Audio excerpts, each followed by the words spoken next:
Halo semuanya, PTTH Dunia 1000 Besar episode 88 sudah rilis nih. Tanpa banyak basa-basi, yuk langsung saja kita lanjutkan kisah serunya. Di episode sebelumnya, pertandingan perebutan poin akhirnya berakhir dengan kemenangan besar bagi Paviliun Pembakaran Dupa yang berhasil merekrut banyak talenta termasuk Xiaoyan. Rombongan pun kembali ke Gunung Hua, markas Paviliun Pembakaran Dupa yang dijaga oleh formasi pembakaran langit ciptaan seorang ahli dosian. Namun di tengah perjalanan, percakapan dengan Ludi membuka rahasia mengejutkan. Aura Xiaoyan memiliki keterkaitan dengan garis keturunan suku manusia ular, bahkan disebut sebagai ikatan suami istri. Hal ini langsung mengguncang hati Xiaoyan yang dengan penuh desakan menanyakan keberadaan wanita yang ia cari dan hanya mendapat jawaban samar bahwa ia sedang dalam pengangsingan tertutup. Xiaoyan menatap ke depan, matanya memancarkan kilatan khawatir yang sulit disembunyikan. Dia bertanya, "Dia, bagaimana keadaannya sekarang?" Ludi menggeleng dengan wajah suram. Suaranya terdengar berat. "Buruk, sangat buruk. Ia mewarisi darah bangsawan Medusa, bahkan berevolusi menjadi Heaven Swallowing Python 9 warna. Darah semacam itu dalam klan manusia ular bukan hanya menimbulkan rasa hormat, tetapi juga rasa iri dan keserakahan." Xiaoyan mengerutkan kening, lalu kembali bertanya dengan suara dalam, "Berapa lama waktu yang dibutuhkan?" Ludi terdiam sejenak sebelum menjawab, "Sekitar 5 tahun. Setelah ia selesai menutup diri dalam kultivasi, aku harus kembali ke klan manusia ular. Saat itu, mungkin kita akan berdiri di sisi yang berlawanan, sebagai musuh." Namun Xiaoyan tersenyum, menepis kekhawatiran itu dengan tekad yang kuat. "Tenanglah, hari itu tidak akan pernah tiba." Tanpa ragu, dia melesat menuju puncak Gunung Hua dan hatinya penuh dengan perasaan yang meluap. "Cailin, sungguh melegakan mengetahui engkau baik-baik saja. 5 tahun. Jika itu waktu yang dibutuhkan, maka setelah 5 tahun aku akan datang mencarimu di klan Medusa. Saat itu, siapapun yang menghalangi akan kubunuh tanpa ampun." Tekad itu berakar dalam hatinya. Selama 5 tahun ke depan, ia harus menjadi jauh lebih kuat. Di benua Suanling ini, hanya kekuatanlah yang mampu menegakkan segalanya. Di sisi lain, Ludi menghela nafas dalam hati. Dia menatap punggung Xiaoyan sambil bergumam, "Apakah anak muda ini benar-benar suami ratu kami?" Kekuatan Dodi bintang 4 tahap awal terasa masih terlalu lemah. Namun mengapa aku bisa merasakan aura samar dari garis darah ratu di tubuhnya? Ia menggelengkan kepala, memilih untuk mengikuti langkah Xiaoyan. Sementara itu, yang lain sama sekali tidak menyadari perubahan dan percakapan keduanya. Perjalanan pun berlangsung hening hingga akhirnya rombongan tiba di pertengahan Gunung Hua. Di hadapan mereka terbentang sebuah penghalang luar biasa, seolah menjadi pemisah antara dunia luar dan sebuah ruang berbeda. Chang Yu berdiri tegak, suaranya menggelegar penuh tekanan ketika ia berbicara ke arah penghalang itu. "Apakah tidak ada yang keluar menyambut kami?" Tak lama kemudian, suara malas namun penuh wibawa terdengar dari balik penghalang. "Wakil Kepala Paviliun, terima kasih atas kerja kerasmu. Serahkan sisanya padaku." Seiring suara itu bergema, ruang di depan mereka bergetar hebat. Dari pusaran itu muncul sosok muda berjubah merah, seumuran dengan mereka. Chang Yu mendengus dingin. Nada bicaranya penuh peringatan. Mo Chen, jangan lupa waktu. Mereka adalah murid-murid baru. Jika ada kesalahan, kau yang harus menanggung akibatnya." Sosok itu, Mo Chen, hanya tersenyum. "Aku mengerti Paman Guru. Biarkan aku membawa mereka masuk. 3 kepala pavilion telah menunggu sejak lama." Chang Yu melipat tangannya. Nada suaranya masih dipenuhi keluhan. "Baiklah, bawalah mereka. Seandainya bukan karena aku harus berfokus pada pembinaan hati para murid luar, aku tidak akan rela menyerahkan bibit-bibit unggul ini pada kalian di pavilion dalam." 3 orang tua di dalam sana memang selalu begitu. Enggan menyambut murid baru, tetapi sangat rajin merebut mereka. Ia lalu beralih menatap para murid muda. "Kalian ikuti Mo Chen masuk. Ia akan membawa kalian menuju pavilion dalam di wilayah pembakaran langit. Di sana, tersimpan banyak ilmu dan teknik tingkat tinggi. Semoga kalian beruntung." Para murid mengangguk serentak, menunjukkan rasa hormat. Mo Chen kemudian menjelaskan dengan suara tenang, sambil sesekali menatap dengan malas pada rombongan di belakangnya. Pavilion pembakaran langit terbagi menjadi 2 bagian, pavilion luar dan pavilion dalam. Pavilion luar lebih berfokus pada pembinaan hati. Kebanyakan dihuni oleh rakyat biasa dengan kekuatan yang tidak seberapa. Sedangkan pavilion dalam adalah tempat mempelajari teknik dan seni bertarung tingkat tinggi. Banyak keterampilan rahasia tersimpan di dalamnya. Dia tersenyum tipis, lalu melanjutkan. Menurut kabar yang kudengar, kali ini pavilion kita berhasil menarik 5 murid dengan bakat tertinggi. Bahkan 3 peringkat teratas dari kompetisi perebutan poin juga memilih bergabung ke sini. Ucapan itu membuat sorot mata murid lain berkilat. Meski Mo-chan sendiri tampak tidak terlalu terkejut, Xiaoyan yang berjalan di belakang menilai dengan seksama. Pavilion pembakaran langit ini benar-benar luar biasa. Hanya seorang penunjuk jalan saja sudah memiliki kekuatan Dodi bintang 6. Namun tiba-tiba, suara Raja Naga Emas bergema dalam benaknya. Apalah artinya itu? Di dalam pavilion pembakaran langit ada Yi Tianqi, penggaris surgawi yang seakan diciptakan khusus untukmu. Xiaoyan tersentak, pupil matanya menyusut. Yi Tianqi, suara Raja Naga Emas terdengar penuh canda dan misteri. Jangan terburu-buru, setelah kau masuk ke pavilion dalam, kau akan segera mengetahuinya. Xiaoyan hanya bisa menggeleng, menahan rasa ingin tahunya. Sementara itu, Mo-chan mulai membentuk segel dengan tangan. Di hadapan mereka, ruang bergetar, lalu sebuah pintu cahaya terbuka cukup besar untuk dilalui satu orang. Ikuti aku, jangan sampai tersesat di dalam. Setelah berkata demikian, Mo-chan melangkah masuk. Xiaoyan dan yang lainnya saling memandang sejenak, lalu mengikuti langkahnya menembus cahaya. Begitu semua murid melewati pintu itu, cahaya tersebut lenyap tanpa jejak. Chang Yu berdiri di luar dan menghela nafas panjang. Xiaoyan, Mu Feng, Mu Yingying, semoga kalian kelak bisa meraih kemenangan dalam pertarungan antar sekte beberapa tahun mendatang. Dia pun berbalik pergi. Di dalam, para murid baru terpana oleh pemandangan yang terbentang. Wilayah pembakaran langit ternyata sebuah ruang yang luas dan megah. Jelas merupakan ruang buatan yang diciptakan oleh seorang ahli puncak. Hamparan luas itu dipenuhi bunga dan pepohonan, udara segar, dan bangunan megah yang berjajar rapat. Xiaoyan tertegun, dia bergumam. Pavilion pembakaran langit ini sungguh luar biasa. Ruang itu jauh lebih besar dibandingkan alam gu milik klanku atau bahkan makam surgawi. Lebih dari itu, ia dapat merasakan kekuatan pembentukan ruang yang begitu dahsyat. Untuk menciptakan ruang semacam ini, setidaknya dibutuhkan kekuatan seorang Dodi puncak bahkan mungkin lebih tinggi lagi. Mo-chan tersenyum lalu memperkenalkan dirinya dengan ramah. Selamat datang, adik-adik junior. Aku adalah senior kalian, Mo-chan. Mulai sekarang, jika ada masalah kalian boleh mencariku. Di pavilion pembakaran langit, kami memiliki satu aturan utama. Sesama saudara seperguruan harus hidup rukun, tidak boleh saling membunuh. Para murid baru memberi hormat dengan penuh rasa syukur. Xiaoyan dan Mo Fei memperhatikan dan mereka bisa merasakan ketulusan dalam senyum Mo-chan.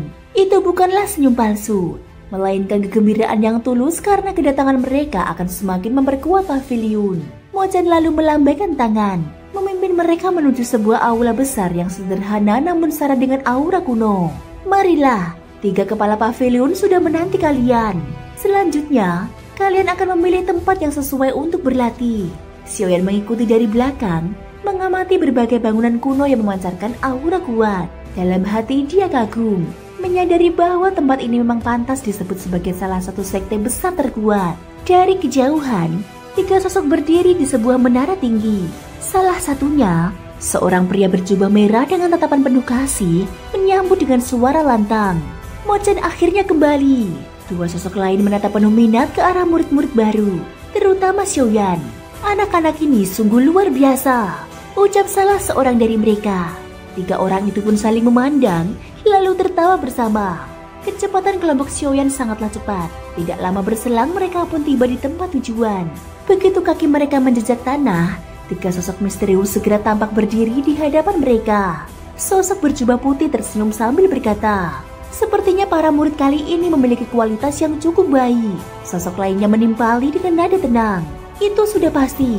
Menurut kabar yang dibawa kembali oleh Chang Yu, dalam perebutan poin kali ini segel Kaisar Hantu Kembar berhasil ditembus dan kekuatannya cukup untuk menandingi Dodi bintang 8. Namun ketika Kaisar Hantu Kembar terluka parah, Chang Yu dan yang lainnya hendak mundur.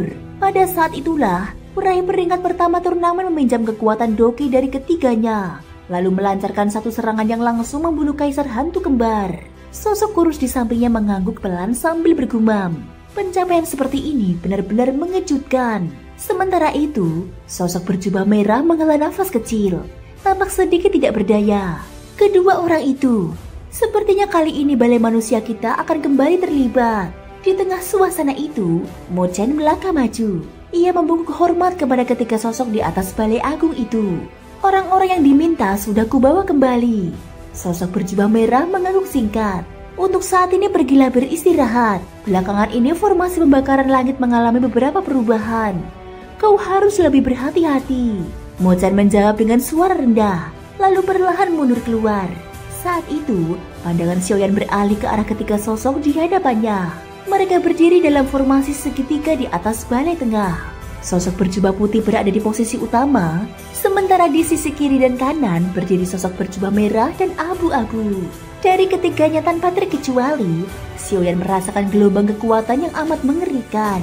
Xiaoyan pun mulai menduga bahwa mereka inilah para wakil kepala dari 3 balai terkenal, Balai Langit, Balai Bumi, dan Balai Manusia. Sosok berjubah putih tersenyum tipis sambil menatap Xiaoyan. Hei, kekuatan jiwa sebesar ini benar-benar bibit yang luar biasa. Dalam sekejap, tubuhnya bergerak tanpa suara dan muncul tepat di samping Xiaoyan, membuat pemuda itu sedikit terkejut. Dengan nada hati-hati, Xiaoyan menundukkan kepala. Junior ini tidak tahu bagaimana seharusnya menyapa senior. Dia terkejut bukan tanpa alasan. Sosok itu mampu bergerak sedekat ini tanpa meninggalkan jejak apapun. Bahkan ia tidak merasakan sedikit pun fluktuasi doki. Bagi Xiaoyan, justru inilah yang paling menakutkan. Sosok berjubah putih itu memperkenalkan dirinya dengan suara tenang. Aku bernama Liu Ping, wakil kepala Balai Langit. Dia adalah Huozi, wakil kepala Balai Bumi. Dan satu lagi bernama Mui Susi, wakil kepala Balai Manusia. Xiaoyan segera menangkupkan kedua tangannya dengan penuh hormat. Junior Xiaoyan memberi hormat kepada ketiga senior. Di belakangnya, Mu Yingying, Luo Guang, Lu Di, Mu Feng serta puluhan murid lainnya juga mengikuti memberi hormat. Liu Ping tersenyum tipis. Hei, tata krama yang kaku seperti itu tidak perlu dipaksakan. Ia kemudian menyapu pandangan ke arah para murid. Sudah lama sekali tidak terjadi hal seperti ini. Peringkat 3 besar turnamen perebutan poin, kali ini semuanya bergabung dengan Istana Pembakaran Dupa. Tatapannya kemudian beralih dari Xiaoyan kepada kerumunan murid. Siapa di antara kalian yang meraih peringkat pertama? Mendengar itu, Mu Feng dan yang lainnya secara refleks melangkah mundur setengah langkah. Kemudian serentak menunjuk ke arah Xiaoyan. Itu dia. Mu Yingying mendengus pelan, sedikit kesal. Merebut peringkat pertamaku, apa istimewanya? Namun Xiaoyan tahu, gadis itu hanya mengeluh di mulut saja, tanpa benar-benar menyimpan rasa tidak senang. Bagaimanapun juga, Mu Yingyinglah yang awalnya memimpin dengan poin terbanyak. Seandainya tidak ada insiden Kaisar Hantu Kembar, peringkat pertama jelas bukanlah sesuatu yang mudah diraih olehnya. Liu Ping menatap Xiaoyan dengan penuh minat. Oh, jadi kau yang meraihnya. Tapi dengan kekuatan Do di bintang 4 tahap awal, seharusnya tidak cukup. Namun kekuatan jiwamu memang luar biasa. Tatapannya semakin tajam, seakan hendak menembus isi tubuh Xiaoyan. Huozi pun mengangguk perlahan. Hanya dengan kekuatan Do di bintang 4 tahap awal, namun berani melawan Kaisar Hantu Kembar. Itu sudah menunjukkan bahwa keberanian dan tekadmu tidak kecil. Ditambah lagi, kau masih bisa meraih peringkat pertama dalam turnamen. Hal itu sungguh mencengangkan. Kata-kata itu membuat Mu Yingying tersentak. Baru kali ini ia benar-benar mengingat bahwa kekuatan Xiaoyan hanyalah pada tingkat awal Do di bintang 4.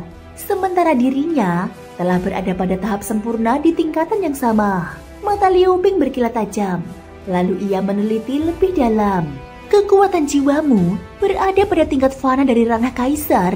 Xiaoyan hanya tersenyum samar, mengangguk pelan. Bisa dibilang pada puncak Kaisar tingkat 1, hanya selangkah lagi menuju tingkat 2. Kata-kata itu membuat Liu Ping tertegun. Kedua sosok di belakangnya pun saling memandang. Wajah mereka menunjukkan keterkejutan. Liu Ping yang sudah memiliki pandangan luas tentu memahami betul apa artinya ini. Seorang alkemis dengan kekuatan jiwa pada ranah Kaisar, terlebih lagi mencapai puncak tingkat 1, adalah eksistensi yang sangat jarang ditemui. Mu Yingying, Luo Guang, Lu Di dan yang lainnya menatap Xiaoyan dengan penuh keterkejutan, seolah sedang menatap makhluk yang berbeda dari manusia biasa. Dia, apakah masih bisa disebut manusia? Gumam mereka dalam hati dikejutkan oleh fakta yang terungkap. Setelah merenung sejenak, Liu Ping akhirnya bicara. Anak ini sebaiknya bergabung dengan Istana Surgawi. Aku percaya di Istana Langit ini pasti akan bersinar gemilang. Kemenangan Xiaoyan sebagai peringkat pertama dalam ajang perebutan poin, ditambah keberaniannya yang luar biasa saat membunuh Kaisar Hantu Kembar, sudah cukup membuat namanya menggema. Namun, yang paling membuat ketiga wakil kepala istana menaruh perhatian adalah statusnya sebagai alkemis puncak tingkat 1 kaisar. Keberadaan seorang alkemis pada tingkat ini sudah merupakan harta karun yang tidak ternilai, apalagi melihat potensi Xiaoyan yang tiada batas. Bahkan, jika dibandingkan dengan ketua lembah pil dahulu, pencapaian Xiaoyan di usia semuda ini jauh lebih menakjubkan. Liu Ping kembali menambahkan dengan suara meyakinkan, Istana Surgawi kami adalah istana terbesar di antara 3 istana langit, bumi, dan manusia dalam fraksi pavilion pembakaran. Baik kekuatan maupun sumber daya, semuanya berada pada puncak. Jika kau bergabung dengan kami, dengan bakat yang kau miliki, keuntungan serta jalanmu menuju puncak pasti akan terbuka luas. Jadi, bagaimana pendapatmu? Senyum ramah tersungging di wajah Liu Ping. Jelas terlihat ia sedang berusaha menarik Xiaoyan. Bakat sehebat ini tidak boleh sampai direbut oleh pihak lain. Namun, sebuah suara dingin tiba-tiba terdengar. Liu tua, jangan asal bicara. Memang benar istana surgawimu adalah yang terkuat di antara ketiganya. Tetapi keputusan untuk bergabung ada pada Xiaoyan sendiri.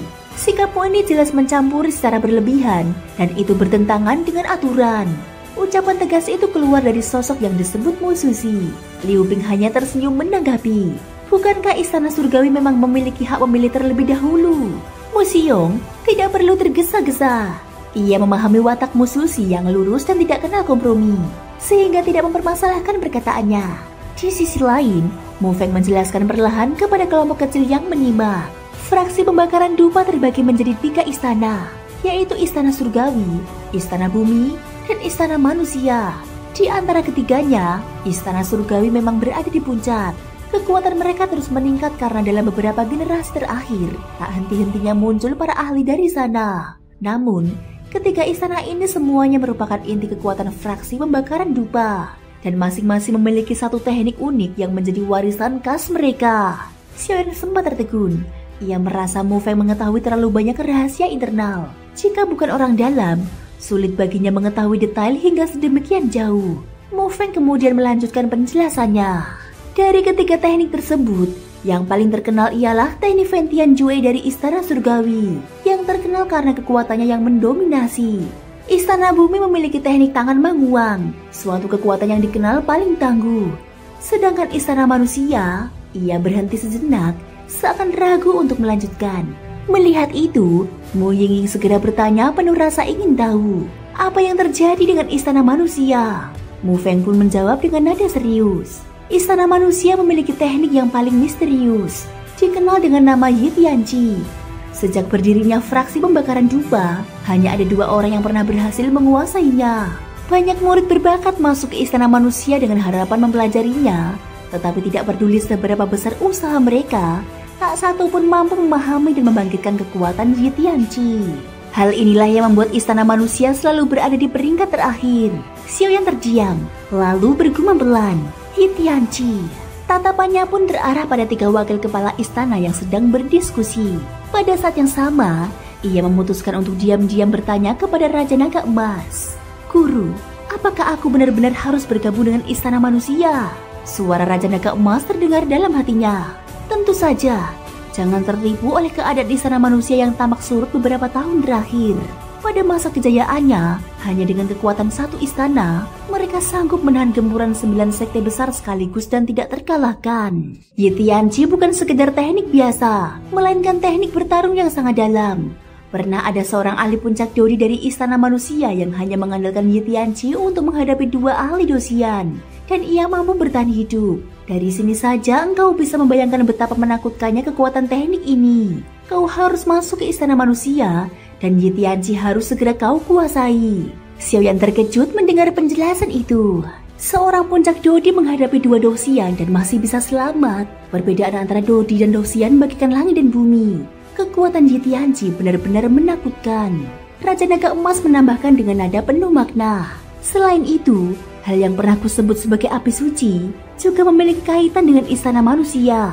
Xiaoyan menyipitkan matanya, lalu menatap kembali 3 wakil kepala istana di hadapannya. Hatinya mulai memiliki keputusan yang jelas. Ia pun menunduk hormat kepada Liu Ping dan berkata dengan sopan, "Mohon maaf, sepertinya aku tidak dapat memenuhi harapan senior." Wajah Liu Ping yang sebelumnya penuh senyum mendadak menegang, bahkan tersirat sedikit amarah. "Aku hanya memikirkan kebaikanmu. Bergabung dengan istana surgawi akan memberimu sumber daya terbaik. Apakah kau benar-benar tidak ingin mempertimbangkannya lagi?" Xiaoyan menjawab dengan tenang, "Aku memahami maksud baik senior. Namun, setelah kupikirkan dengan matang, istana manusia adalah tempat yang paling sesuai untukku." Liu Ping mendesah berat, lalu berkata dengan nada menahan diri, "Istana manusia memang bukan pilihan buruk, tetapi tidak cocok bagimu. Istana surgawi adalah bagian dari fraksi pembakaran dupa. Kau seharusnya tidak meragukannya." Xiaoyan tersenyum samar. "Aku tetap ingin mencoba teknik unik istana manusia itu." Mususi menatap Xiaoyan dengan seksama, lalu berkata, "Anak ini memiliki ambisi yang besar." Xiaoyan pun menjawab dengan mantap, "Memang demikian, aku ingin mencobanya." Liu Ping mendengus dingin, lalu membuang pandangan. Anak yang tidak tahu langit dan bumi. Baiklah, siapapun yang ingin masuk ke istana surgawi, ikutlah bersamaku." Ucapannya disambut dengan langkah para murid yang bergegas mengikuti. Sebagian besar memilih istana surgawi karena memang tujuan mereka bergabung ke sekte besar ini adalah untuk mendapatkan teknik dari sumber daya terbaik. Mereka tidak habis pikir mengapa Xiaoyan menolak istana surgawi dan justru memilih istana manusia, tempat yang dikenal paling lemah. Setelah itu, Huozi pun berdiri dan memanggil, "Yang ingin bergabung dengan istana bumi, ikutlah denganku." Sejumlah besar murid pun beranjak mengikutinya, meninggalkan aula besar itu. Kini, yang tersisa di dalam hanya 4 orang, Xiaoyan, Mu Feng, Mu Yingying, dan Xiao Yi. Mususi menatap mereka berempat dengan wajah tenang. "Apakah kalian benar-benar sudah memutuskan untuk bergabung dengan istana manusia? Ketahuilah, jika kalian berhasil menguasai Yi Tianqi, maka kalian dapat melampaui murid istana surgawi sekalipun. Namun, bukan untuk mematahkan semangat kalian. Dalam sejarah panjang fraksi pembakaran yang berusia puluhan ribu tahun, hanya 2 orang yang pernah berhasil mencapainya. Salah satunya adalah pendiri sekte ini sendiri." Xiaoyan tersenyum tipis dengan tatapan penuh keyakinan. "Setidaknya kami harus mencobanya." Mususi mengangguk pelan. "Baiklah, anggaplah kalian telah lulus ujian. Istana manusia memang sedang melemah, tetapi bukan berarti bisa diremehkan. Mulai sekarang, istana manusia adalah rumah kalian. Selamat datang." Setelah berkata demikian, ia berbalik dan melangkah keluar, diikuti oleh 4 orang murid barunya, menuju kediaman istana manusia yang sunyi dan sederhana. Thank you guys sudah mendengarkan ceritaku di episode kali ini sampai akhir. Ikutin terus kelanjutan episode berikutnya ya. Semoga hari kalian menyenangkan. Sampai jumpa dan bye-bye.